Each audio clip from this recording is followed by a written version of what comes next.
ఆయన తీర్పుకు నిలబడ్డారు. మన ప్రభువుకి రెండు స్వభావం.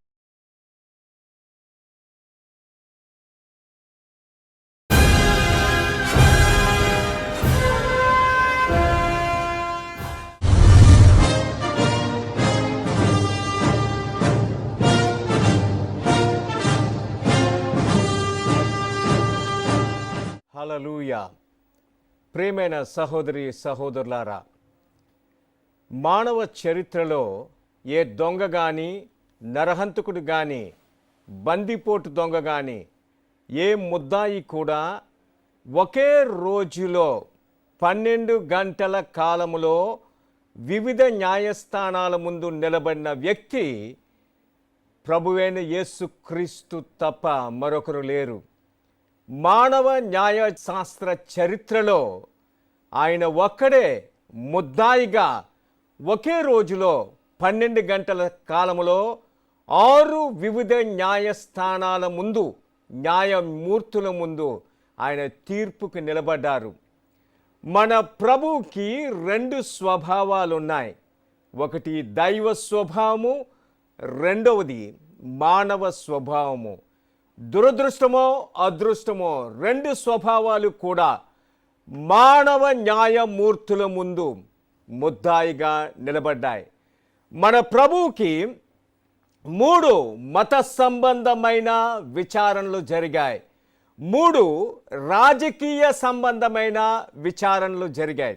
మత సంబంధమైన విచారణలో ఆయన మీద మోపిన నేరం ఏంటంటే క్రీస్తు ప్రవక్త. ఇది ఆయనకు పెట్టిన ఛార్జ్ షీటు. అలాగే రాజకీయ సంబంధమైన నేరాలలో ఆయన మీద మోపిన నేరం ఏంటంటే క్రీస్తు జూదుల రాజు. పిలాతు యేసు ప్రభుని తప్పించడానికి 7 సార్లు ఎలా ప్రయత్నించాడు? జూదమత నాయకులకి, రోమన్ గవర్నర్కి మధ్య జరిగిన రాజకీయ ఎత్తుగడలు ఏంటి? ఎందుకు జూదమత నాయకులు ఒక జూదునికి రోమన్ శిక్ష అడుగుతున్నారు?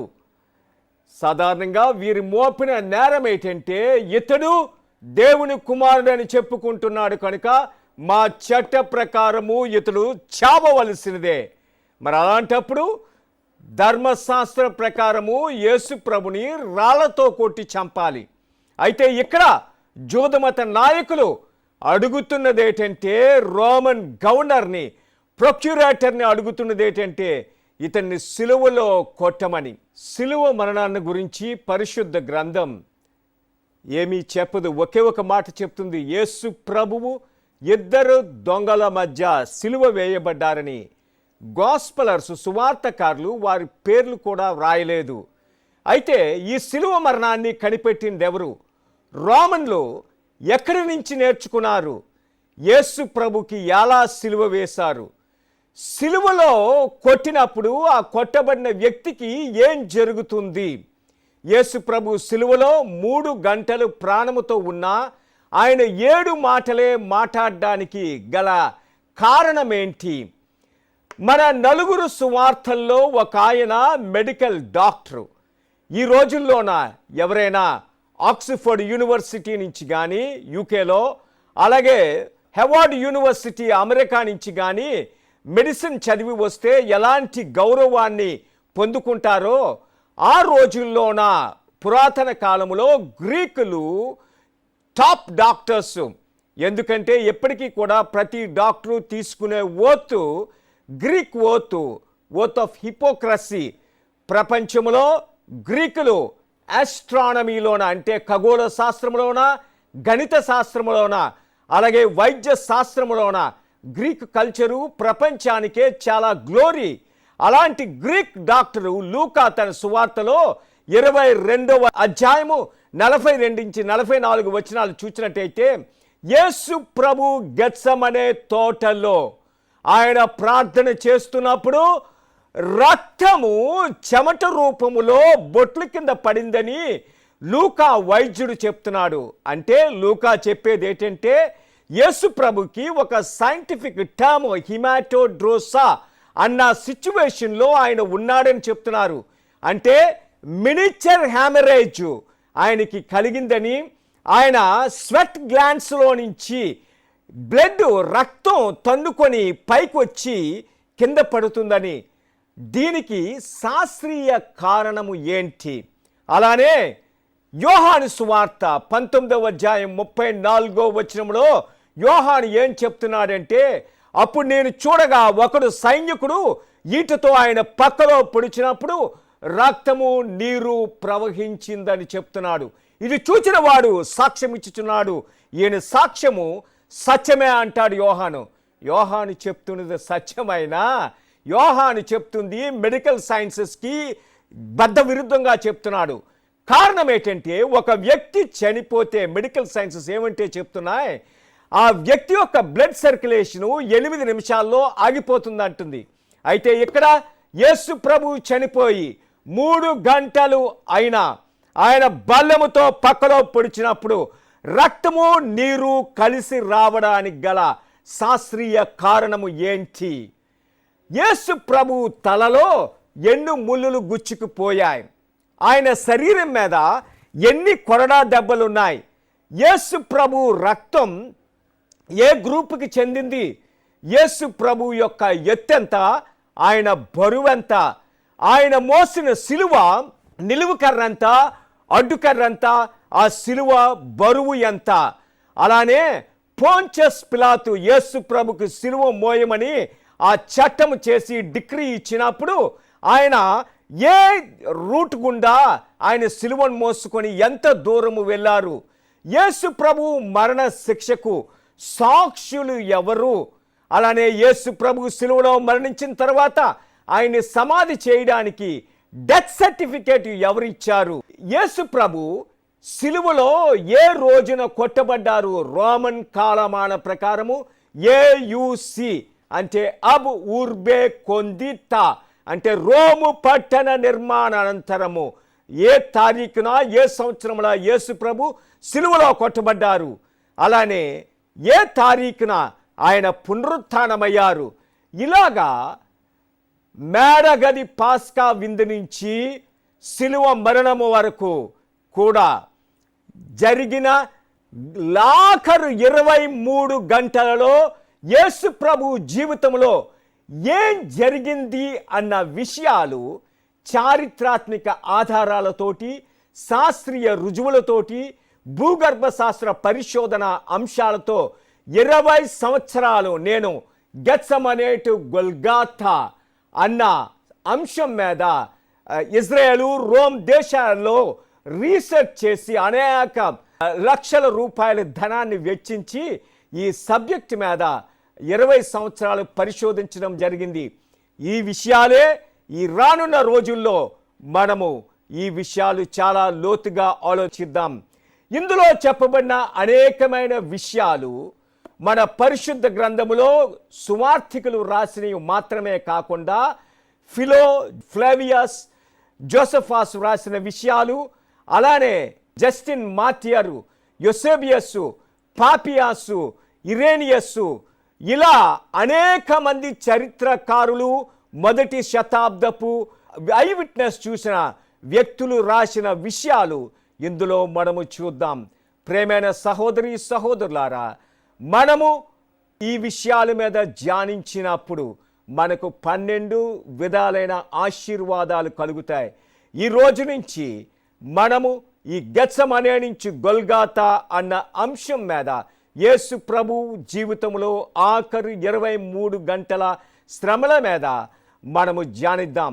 మనమంతా నాతో కలిసి తాళు వంచుకొని కొద్ది నిమిషాలు ప్రార్థన చేయండి. పరిశుద్ధుడైన తండ్రి, నీకే స్తోత్రము నాయన. ప్రభువా, నీ కుమారుడైన యేసు ప్రభు మా నిమిత్తము, లోక పాపాల నిమిత్తము సిలువలో కొట్టబడి ఘోర మరణం పొంది 3వ దినాన్న పునరుత్థానమైనందుకు నీకే స్తోత్రము నాయన. లోక పాపాలు మోసుకొని పోవు దేవుని గొర్రెపిల్లగా నీవు మాకు పంపినందుకు నీకే స్తోత్రము నాయన. ఆయన పొందిన దెబ్బల చేత మాకు స్వస్థత కలుగుతుంది ప్రభువా. ప్రభువా, ఈ వర్తమానము వింటున్నా, ఈ వర్తమానాన్ని ధ్యానించిన ప్రతి ఒక్కరి మీద నీ పరిశుద్ధాత్మ శక్తిని కుమ్మరించిన ఆయన వారి జీవితాల్లో ఆశ్చర్య కార్యాలు చేయమని, వారిని నీ సాక్షులుగా నిలబెట్టుకోమని మా ప్రభువు రక్షకుడైన యేసు నామమున అడుగుచున్నాము పరమ తండ్రి. Amen, amen, amen. ప్రేమైన సహోదరి సహోదరులారా, మన ప్రభువైన యేసు క్రీస్తు ఈ లోకములో 33.5 సంవత్సరాలు జీవించారు. అందులో 3.5 సంవత్సరాలు ఆయన సువార్త సేవ చేశారు. అయితే ఆయన ఈ లోకములో పుట్టిన దగ్గర నుంచి మరణం ఆయన్ని వెంటాడుతూనే ఉంది. మనము మత్తయి సువార్త 2వ అధ్యాయము 16 నుంచి 18 వచనాలు మనము చూచినట్టయితే, హేరోదు మహారాజు యేసు ప్రభు జన్మించినప్పుడు 3 జ్ఞానులు కాస్పర్, మెల్చోర్, బెల్తజార్ వారు వచ్చింది పర్షియా, ఇథియోపియా, అరేబియా ఈ 3 దేశాల నుంచి వారు బంగారము, బోళము, సాంబ్రాణి పట్టుకొని వచ్చినప్పుడు యూదుల రాజుగా పుట్టినవాడు ఎక్కడా అని హేరోదు ప్రశ్నించినప్పుడు, హేరోదు శాస్త్రులను అందరినీ పిలిచి యూదుల రాజు ఎక్కడ జన్మిస్తాడని చెప్పినప్పుడు వారు బెత్లెహేములోనే అని మీకా గ్రంథములోని 5వ అధ్యాయం 2వ వచనంలో వారు చూపించిన తర్వాత ఈ 3 జ్ఞానులు బెత్లెహేము వచ్చి తిరిగి దేవదూత చేత ప్రేరేపించబడిన వారే హేరోదు దగ్గరికి వెళ్ళకుండా మరొక దారిలో వెళ్ళిపోయినప్పుడు, హేరోదు పరిశుద్ధ గ్రంథం ఏమి చెప్తుందంటే 2 సంవత్సరాలకి తక్కువ ఉన్న మగ పిల్లలందరినీ కూడా చంపివేయమని ఆజ్ఞ ఇచ్చినట్టు చూస్తున్నాం. ఇక్కడ చరిత్ర ఏం చెప్తుందంటే, హేరోదు 180 మంది మగ పిల్లలని బెత్లెహేము దాని చుట్టుపక్కల గ్రామాల్లో ఉన్నవారిని చంపివేసినట్టు మనము చూస్తున్నాం. ఇప్పుడు మనము బెత్లెహేముకి వెళ్ళినట్టయితే, ఎక్కడైతే మన యేసు ప్రభు ఆ బెత్లెహేము కేవులో జన్మించారో ఆ పక్కన మనము ఈ 180 మంది మగ పిల్లలలోన 14 మంది మగ పిల్లల సమాధులని ఎప్పటికీ మనము చూడవచ్చు. ఎందుకంటే అప్పటికే ఆయన విడిచి ఈజిప్టుకి వెళ్ళిపోతారు. ఈ తల్లులు ఆ పిల్లలను పట్టుకొని యేసు ప్రభు వలన మా పిల్లలను చంపారని ఆయన ఎత్తుక్కోవడానికి వచ్చి అదే కేవులో ఆయన సమాధి చేసి వెళ్ళిపోతారు.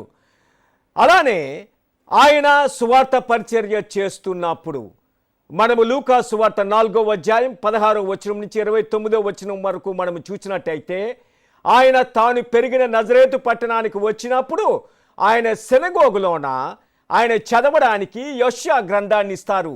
61వ అధ్యాయము యెషయా 1-2 ఆ వచనాలు ఆయన చదువుతున్నప్పుడు, ప్రభువు ఆత్మ నా మీద ఉన్నది, బీదలకు సువార్త ప్రకటించడానికి, అలాగే గుడ్డివారి కన్నులు ఇవ్వడానికి, మూగవారికి నోరు ఇవ్వడానికి, చెరలో ఉన్న వారిని విముక్తి చేయడానికి ఈ దానికోసమే వచ్చానని ఆ ప్రవక్త రాసిన వచనాలు చదివి ఈరోజు మీ వినికిడిలో ఇవి నెరవేరాయని చెప్పగానే ఆ సినగోగులో ఉన్న ప్రతి ఒక్కరూ కూడా కోపంతో పళ్ళు కొరుకుతూ ఆయన్ని 3 కిలోమీటర్లు ఈడ్చుకొని ఆ నజరేతు కట్టబడిన ఆ కొండ మీద సుమారు ఆ రోడ్ నుంచి 175 అడుగుల ఎత్తు ఆ ప్రాంతం నుంచి కిందకి తోసి చంపడానికి ప్రయత్నిస్తారు.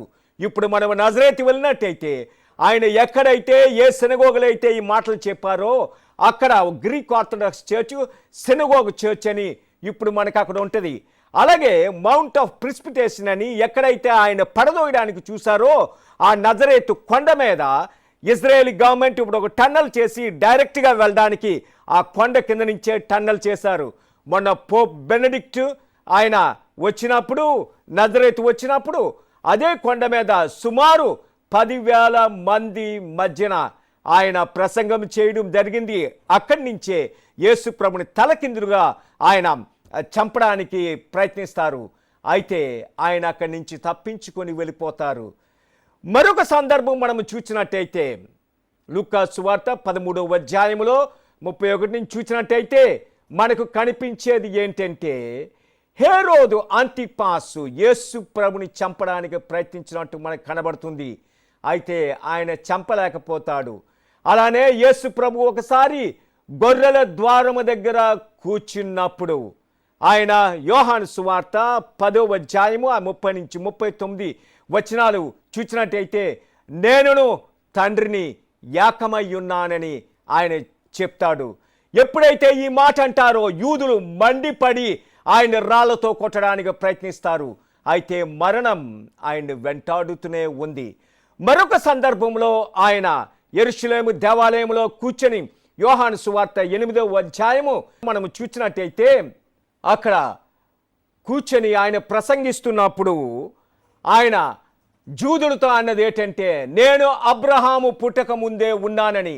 యోహాను సువార్త 8వ అధ్యాయము 51 నుంచి 59 వచనాలు మనము చూసినట్టయితే ఎప్పుడైతే ఈ మాటలు ఆయన చెప్పాడో, అబ్రహాము పుట్టక ముందే నేను ఉన్నాను, అబ్రహాము నా దినము చూడాలని ఆశించాడు, చూసి ఆయన సంతోషించాడని ఆ మాటలు చెప్పగానే యూదులు, నీకు 50 సంవత్సరాలు లేవే, నీవు అబ్రహాము కంటే ముందు ఉన్నావా అని చెప్పి రాళ్లతో కొట్టి చంపడానికి చూస్తారు. మరణం ఆయన్ని వెంటాడుతూనే ఉంది. ఇప్పుడు మనము యోహాను సువార్త 2వ అధ్యాయము 1 నుంచి 11 వచనాలు మనం చూసినట్టయితే, కానాలో ఆయన 820 లీటర్ల నీటిని ద్రాక్షరసముగా మార్చినప్పుడు ఆ సమయంలో ఆయన తల్లి చెప్తుంది, వీరికి ద్రాక్షరసం అయిపోయిందని. అప్పుడు ఆయన మాట అన్నదేమంటే, అమ్మా నా సమయం ఇంకా రాలేదని ఆయన చెప్తాడు. ఇప్పుడు మనం కానా వెళ్ళినట్టయితే యేసు ప్రభువు చేసిన ఆ అద్భుతంలో 6 రాతి బాణల్లోన 2 రాతి బాణలు మనం కానాలో చూడవచ్చు. ఒకటి నతానియేలు ఇల్లున్న గ్రీక్ ఆర్థడాక్స్ చర్చ్లో ఒక రాతి బాణం ఉంటుంది. అలాగే క్యాథలిక్ చర్చ్లోన ఆ వివాహం జరిగిన ప్రాంతంలోన అక్కడ మరొక రాతి బాణం ఉంటుంది. మరొకటి జర్మన్లోన ఫ్రాంక్ఫర్ట్ ఆ కేథడ్రల్ చర్చ్ మీదన ఒక రాతి బాణం ఉంటుంది. 6 రాతి బాణాల్లో ఇప్పుడు 3 రాతి బాణాలు ఇప్పటికి కూడా మనము చూడవచ్చు. ఇప్పుడు యేసు ప్రభువు ఆయన సమయం ఆసన్నమైనదని శిష్యులకు చెప్తారు. యోహాను సువార్త 13వ అధ్యాయము 1 నుంచి 3 వచనాల్లో ఆయన చెప్పినది ఏంటంటే, నా సమయము ఆసన్నమైనది, ద అవర్ హస్ కమ్. అందుకే ఆయన పేతురు యోహాన్ను పిలిచి వారికి ఈ పాస్కా విందు అరేంజ్ చేయమని చెప్తారు. అలాగే బర్తలోమయి, సైమన్ ద జలోత్ ఇద్దరికి కూడా యూదాస్ దగ్గర డబ్బులు తీసుకొని పాస్కా గొర్రె పిల్లను కొనమని చెప్పి పంపిస్తారు. ఈ శిష్యులందరూ కూడా ఆ పాస్కా విందుని తయారు చేయడానికి బయలుదేరుతారు. ఆయన సమయం ఆసన్నమైనది.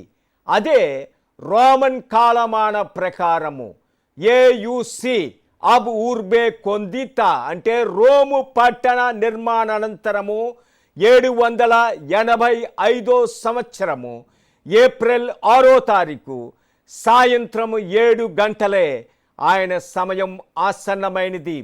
అలానే జూదుల కాలమాన ప్రకారం అయితే నిసాన్ 14వ తారీఖున 3790 సంవత్సరం జూదుల కాలమాన ప్రకారము సాయంత్రం ఆయన సమయం ఆసన్నమైనది.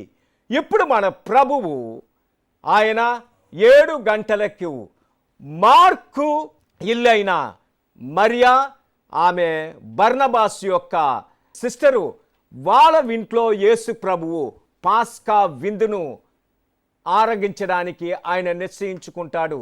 ఈ పాస్కా విందు చేయడానికి యూదులకి 8 రకాలైన వస్తువులు ఉండాలి. అదేంటంటే మొట్టమొదటిగా మచ్చలేని ఒక గొర్రె పిల్ల ఉండాలి. ఏడాది లోపు గొర్రె పిల్ల. దానిని యెరూషలేము దేవాలయంలో అర్పించిన తరువాత దానిని దానిమ్మ చెట్టు యొక్క కర్రలతో రోస్ట్ చేయాలి, కాల్చాలి. అలాగే వారికి 4 కప్పుల ద్రాక్షరసము కావాలి, 3 పులియని రొట్టెలు కావాలి.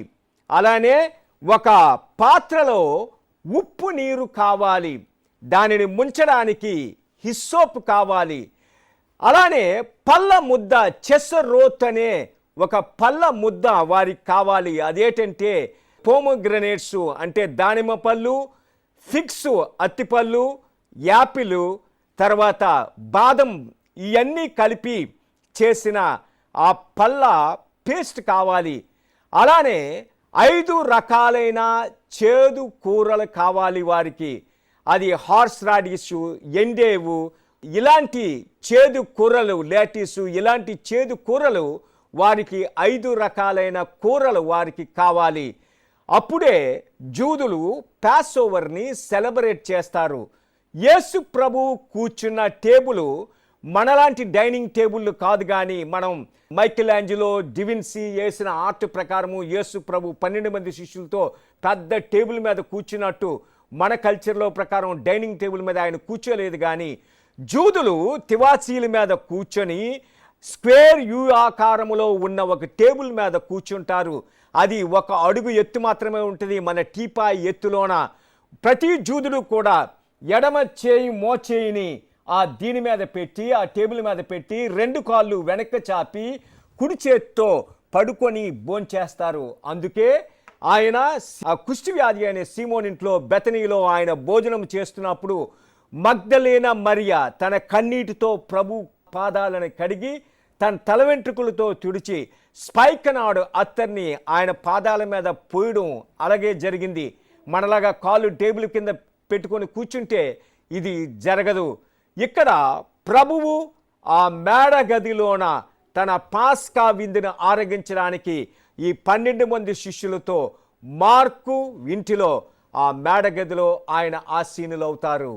యేసు ప్రభు యొక్క శ్రమలను గురించిన ఈ వృత్తాంతాలు బ్యాక్గ్రౌండ్ హిస్టరీస్ తోటి, ఆర్కలాజికల్ ఎవిడెన్సెస్ తోటి, సైంటిఫిక్ డేటాస్ తోటి, థియలాజికల్ ట్రూత్స్ తోటి, ఈ సత్యాలన్నిటితో కూడా ప్రతి వారము కూడా మనకి ఇందులో విశదీకరించడం జరుగుతుంది. హల్లెలూయా, ఆమేన్. ప్రార్థన చేద్దాం. పరిశుద్ధుడైన తండ్రి, ప్రభువా, నీవు మా కొరకు సిలువలో మరణించడానికి ప్రభువా నీవు సిద్ధమై నీ ప్రాణాన్ని సొంతంగా పెడుతున్నందుకు నీకే స్తోత్రం నాయన. పాస్కా విందులో నీవు పాల్గొని నీ శరీరాన్ని రక్తాన్ని మాకు గుర్తుగా ఇచ్చినందుకు నీకే స్తోత్రం నాయన. నీ రక్తముతో ప్రభువా మా హృదయాల్ని కడిగివేయి నాయన. ఈ వర్తమానము వింటున్న ప్రతి ఒక్కరిని కూడా నీవు ముట్టండి ప్రభువా. వారి పాపాలను కడిగివేయి తండ్రి. వారిని ఆశీర్వదించమని మా ప్రభును రక్షకుడైన యేసు నామమున అడుగుచున్నాము పరమ తండ్రి. Amen, amen. నాన్న, అమ్మా, కాలేజ్కి